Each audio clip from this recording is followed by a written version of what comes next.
ముందుగా స్టవ్ వెలిగించుకొని ప్యాన్ పెట్టుకొని అందులో కొంచెం ఆయిల్ వేసుకొని కొంచెం ఆవాలు, కొంచెం జీలకర్ర,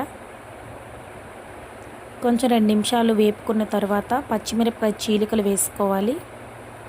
అందులోనే ఒక పెద్ద ఉల్లిపాయ కట్ చేసుకొని చిన్న ముక్కలుగా వేసుకోవాలి. తర్వాత 2 రెబ్బల కరివేపాకు వేసుకొని దూరగా వేయించుకోవాలి.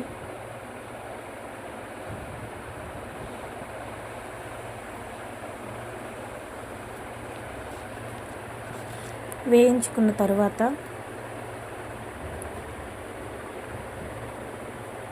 ఒక పెద్ద టమోటాలు 2 వేసుకొని మగ్గించుకోవాలి.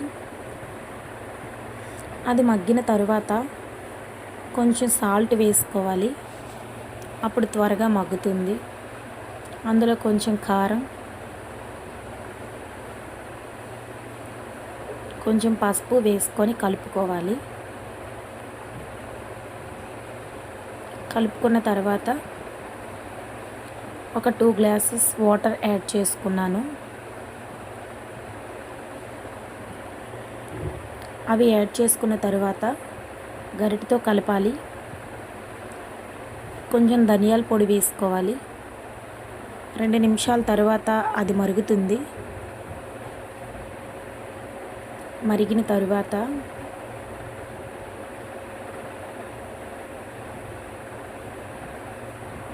బొంబాయి చట్నీ వాటర్లో కలుపుకొని అందులో యాడ్ చేసుకొని అలా గరిటెతో 5 మినిట్స్ తిప్పాలి. అలా కంటిన్యూ తిప్పుతూ ఉండాలి. అప్పుడే అది ఉండలుగా అవ్వదు. అలా తిప్పుతూ ఉండాలి.